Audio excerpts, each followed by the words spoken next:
Good morning বন্ধুরা, তোমার সকল স্বাগত আরতি ডেইলি ব্লগে। আজকে হচ্ছে এখানে পান্তা ভাত। তো গতকালকে যে ব্লগটা দেখেছো সেটা ছিল গরম ভাত, মানে রান্না বান্নার দিন ছিল, আজকে শুধু বসে বসে খাওয়া। তো যা কিছু আইটেম হয়েছে সেটা তোমাদের গতকাল দেখিয়ে দিয়েছি। তো আর দেখো আমরা কীরকমভাবে খেতে বসেছি সবাই মিলে। এখানে মানে এত রান্না হয়েছে, আলাদা করে থালার মধ্যে নিতে হয়েছে সমস্ত তরকারি। তাও তো এখন যেহেতু টিফিন, ওই জন্য সব আইটেম সবাই নিতে চায়নি, সবাই বলছে অল্প অল্প করে দাও। তো যাই হোক, এটা আমি মেয়ের বাটিতে বসে গেছি, ও সমস্ত খাবার শেষ করতে পারে। আমার তরকারি দেখেছো কত কিছু আছে, আমি মানে কত কিছু নিয়ে বসেছি। এটা হচ্ছে মাছের টক। মাছের টকটা দারুণ করে বর্দি, এটা সর্ষে দিয়ে তেঁতুল দিয়ে একদম তেঁতুলে কাঠ দিয়ে পুরো করা আছে। তো ভীষণই লোভনীয় খাবার, আস্তে আস্তে খাওয়া দাওয়া হচ্ছে। আর দেখতেই পাচ্ছ, দেখে নিজেরই আমার মনে হচ্ছে আবার খিদে পেয়ে যাচ্ছে। তো যাই হোক, চলো রান্নাগুলো তো বলতে হবে না, প্রচুর সুন্দর হয়েছিল। আর আমরা একটু হজম করার জন্য বর্দি আর আমি আজকে বেরিয়ে পড়েছি হাঁটার জন্য। বর্দি চল, এত কিছু খাওয়া হয়েছে, এখানে বসে থাকলে আর খিদে পাবে না, দুপুরে আবার খেতে হবে, এটা তো টিফিন ছিল। তো যাই হোক, সামনে ওদের মনসা মন্দির আছে, সেই মনসা মন্দির দেখতে চলে এসেছি আমরা। মনসা মন্দিরটার ভেতরটা বেশ অন্ধকার ছিল, দূর থেকে আমি দেখালাম, যেহেতু মাছ টাছ খেয়েছি বলে আর মন্দিরের ওপর উঠলাম না, বাইরে থেকে তোমাদের দেখালাম। আর এটা হচ্ছে শ্মশানকালীর মন্দির। এই যে লাল বিল্ডিংটা দেখছো, এখানে যে মানে যদি বৃষ্টি পড়ে তাহলে লাল ঘরটার মধ্যে মরা পোড়ানো হয়। আর এটা হচ্ছে শ্মশানকালী মায়ের মন্দির। তো দেখো, শ্মশানকালী মায়ের মন্দিরটা যেরকম বড়, মায়ের মূর্তি সেরকমই বড়, সাংঘাতিক।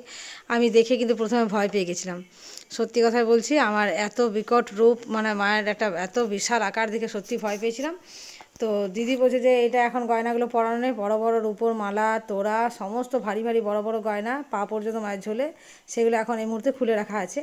ওগুলো একমাত্র কালী পুজোর সময় পরানো হয়। মায়ের মুকুট একদম ছাদ পর্যন্ত ঠেকে যায়। তো যাই হোক, সেসব গল্প শুনলাম, ঠাকুরমশাইয়ের সঙ্গে এখানে কথা বললাম অনেকক্ষণ।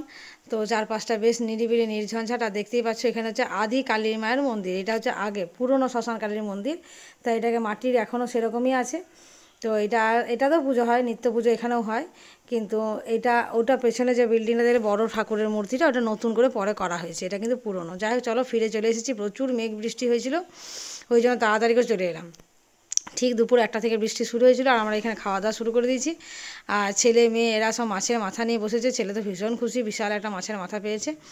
আর যেহেতু অনেকটা জুড়ে খাবারগুলো রাখা আছে, একজনের পক্ষে দেওয়া সম্ভব নয়, তাই ওই কোনায় বসেছি আমি ওপাশ থেকে সাপ্লাই দিচ্ছি, আর এই পাশ থেকে বর্দি এই পাশ থেকে যেগুলো ওর লাগালের মধ্যে আছে সেগুলো দিচ্ছে। তো চলো আর কথা বাড়াচ্ছি না, খাওয়া দাওয়া করেছি আর রেস্ট নিয়ে 4টা বাজে এখন। 4টার সময় আমরা বেরিয়ে পড়ছি, আর একটা দিদির বাড়ি যাব, বিষ্ণুপুর। তো সেখানে যাচ্ছি। তো আমাদের সব অল ডান হয়ে গেছে, ব্যাগপত্র সব রেডি, মেয়েও একদম কমপ্লিটলি রেডি, ছেলে রেডি, আমরা সবাই রেডি হয়ে গেছি।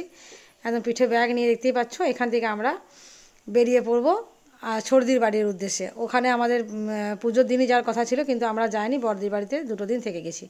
আর এই যে টোটোতে করে এখন আমরা যাচ্ছি ধলডাঙে গিয়ে আমরা বাস ধরবো, বাসে করেই যাবো। এখান থেকে ওর বেশি দূর নয়, ওর বাসে ওর বাড়ি যেতে লাগে আধ ঘন্টা। তো চলো, আমরা যথারীতি বাসে উঠে সিট পেয়ে গেছি প্রত্যেকেই। আর যেহেতু সবসময় বাসে ট্রাভেল করা হয় না, বেশ মজা লাগছে। মেয়ে আছে পেছনের সিটে। আর চলো, আমরা এখন পৌঁছে যাব কিছুক্ষণের মধ্যেই। আর দেখতেই পাচ্ছ, ওখানে পৌঁছাবার পরে অনেক খাতির যত্ন হয়েছে, তো সেগুলো আমার আর ওদের এত ব্যস্ততার মধ্যে আর আমার ব্লগ করা হয়নি। তো এসেছিলাম ওইখানে অনুষ্ঠান দেখার জন্য, আমাদের ডেকেছিল। আর যথারীতি এখানে অনুষ্ঠান শুরু হয়ে গেছে। তো আমরা চলে এসেছি এখানে অনুষ্ঠান দেখার জন্য। একটু টিফিন করে চা জল মিষ্টি খেয়ে একটা হালকা করে টিফিন করে সবাই মিলে চলে এসেছি এখানে। দেখতেই পাচ্ছ, এই যে এটা দিদির জায়ের মেয়ে, ওর এটা নাচের একটা ডান্স প্রোগ্রাম ছিল।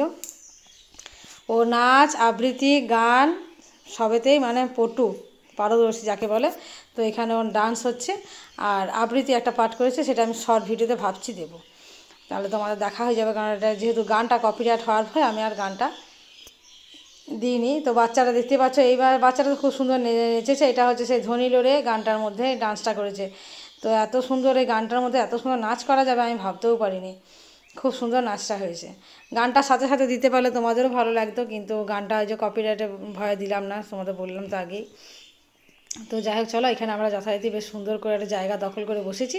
আর বর্দির যেহেতু পায়ে ব্যথা, ও ছিল চেয়ারে। তো যাই হোক, চলো, খাওয়া দাওয়া করে টাইম হয়ে গেছে, রাত হয়েছে বলে ফিরে এলাম।